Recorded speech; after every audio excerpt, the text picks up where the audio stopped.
As Ferris Bueller once said, Instagram trends move pretty fast. If you don't stop to look around once in a while, you could miss them. Or something like that. He didn't say that. Seriously though, what kind of content should you be posting on Instagram to market your business? It's hard to keep up, right? Let's talk about what type of content to post on Instagram.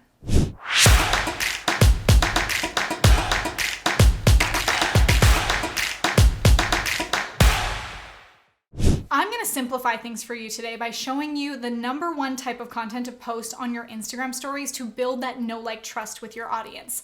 But then why stop there? I also want to share with you the number one rule for content marketing across all platforms so that your profile can become your audience's new favorite.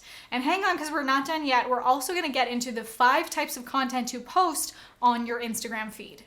I love Instagram stories. If you ask me what my favorite platforms are, I would tell you that YouTube is my priority, but Instagram stories are my playground. I have a lot of fun here, and because I have a lot of fun here, my audience is also really engaging there. So the number one type of content to post on your Instagram stories to build that know, like, trust with your audience is behind the scenes content. On Instagram stories, you can assume that your audience has already discovered you elsewhere. They're likely to be more warm audience members. You've built some rapport with them, and this is your opportunity to warm them up even further with behind the scenes content. So this is basically the closest your audience can get to you, the most familiar they can get with you and your message. One time I was at an event and I was in the restroom, minding my own business, washing my hands, and this girl came up to me and was like, "Oh my gosh, your Instagram stories yesterday were blah, blah, blah," and kind of talked to me as if she knew me, but I'd never met her before. Isn't that cool? That's the power of content, that you can reach so many people.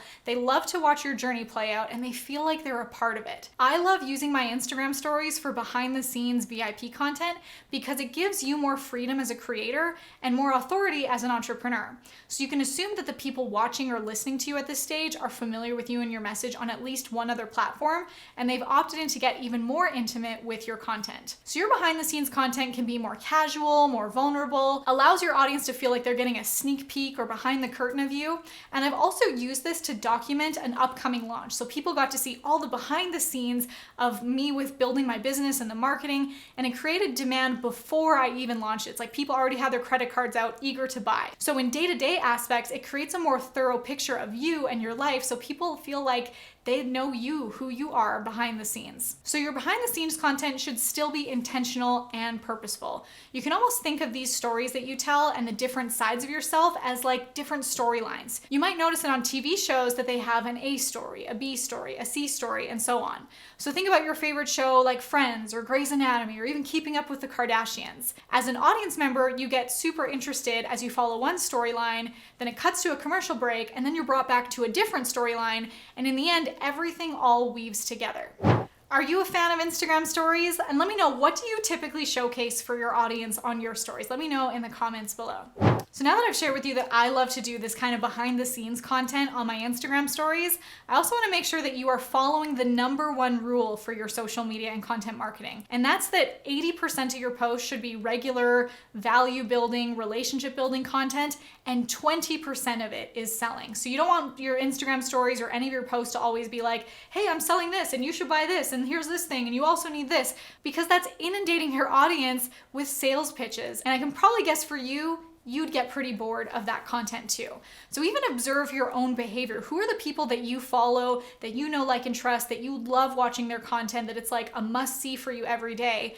And what are the stories or the pieces of content that you quickly scroll past? If you can observe that in your consumer behavior, that can also help you to make decisions on your content producing behavior. Your posts need to be of value to your customer and your ideal client in a way that you're providing value before you ever ask for the sale. It's almost like dating your audience. You want to date them and get to know them and build this relationship with them before you go in for the proposal. If someone asked you to marry you on the first date, you'd probably most likely say no, right? You need to get to know them first. One of my favorite movies that I love to use as an example is the movie 50 First Dates. If you've seen this movie, you know that Adam Sandler and Drew Barrymore, their characters Henry and Lucy, they're kind of dating, but Henry doesn't know that Lucy has short-term memory loss. So they see each other, they have a wonderful day together, they're having breakfast, they're making a Waffle House, but the next day when he goes back to see her, She's offended by his advances. Remember, he tries to make a new Waffle House with her and she's like, are you from the country that it's okay to touch other people's food? Well, that's because she didn't remember him. But if she did remember what happened the day before, those actions probably would have been welcomed. So what I'm telling you here is that it's not that your audience has short-term memory loss, but they do have short attention spans. And it's so important for you as a content creator and as a marketer to keep showing up for your audience and building that relationship before you go in for the proposal or the advance or the pitch, so it doesn't come off offensive and it's welcomed, that it actually creates demand and people want what you have to offer. Now, before I share with you the 5 types of content to post on your Instagram feed, have you subscribed to this channel yet? If you want to bring your business closer to infinite cash flow with evergreen content and incredible offers, go ahead, hit that red subscribe button to be notified every time I upload. I'm going to share with you my 5 favorite types of content to post on your Instagram feed.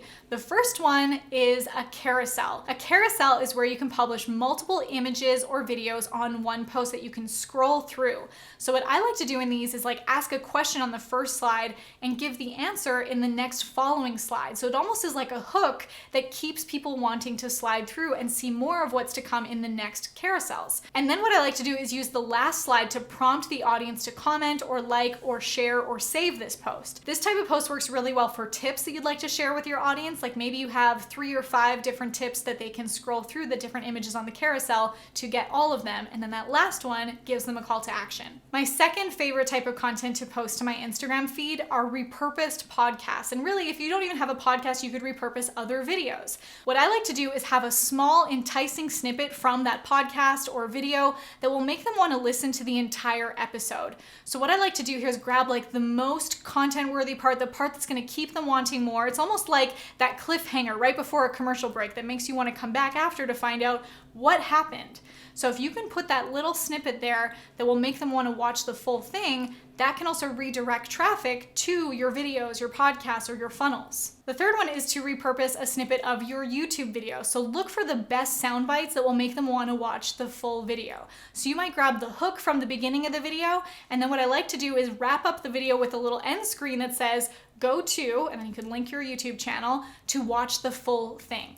This is, again, amazing for being able to direct traffic to your other platforms. So especially if you're starting a new YouTube channel or you have a really great video that you want people to see, if you can repurpose these to direct traffic to your YouTube, that's gonna help your YouTube channel grow and your views to increase. The fourth type of content, and what seems to be the most popular right now, are Reels. These are really popular right now. They're short little videos, and it's so important to grab their attention in the first 2 seconds. Now, the last 2 seconds of your reel should also capture their attention so that they want to continue consuming your content and or are encouraged to engage with you. So what you can do is you can even go onto the Reels page on Instagram and look for trending sounds to gain traction. You can also follow trends, but personalize the video to your audience and your topic. Now, the fifth type of content that you could be using for your Instagram is to reshare content that's applicable to your audience. Now, this can be your own content that you repurpose, or it can be someone else's that you share, of course, with the owner's permission, which most of the time when you share other people's content, this gives them exposure, so it's usually a good thing, but do make sure that you get permission. For me, I'll share things from other marketing agencies or influencers in my niche that have good tips or advice that I think will also be applicable to my audience.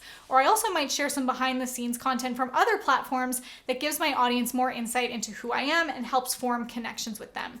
And it could also be as simple as sharing the book that you're reading, or your vision board and the regular updates to it, your dream house, your vacation, your night out. And also make sure that you're continuously sharing what's going on in your life, because that becomes your origin story. Your origin story is always changing. Share your vulnerability with your audience. Show them that they are your before picture so that they want to follow your journey, because they'll want to be your current reality. They want that to be their after picture. When you're first getting started, put out a variety of content and see what works well with your audience. You always want to be testing. What are they responding to most? What do they like the most? What maybe didn't work well? So that you can make data-driven decisions from there. Remember to not just focus on likes, but also on shares, saves, and comments. If you're ready to take your content marketing to the next level with a 1 day a month strategy that drives leads for life, then click the link below to reserve your spot in my next free training. This is the exact strategy that my 6, 7, and 8 figure clients use to maximize their cash flow through online content, and you could be next.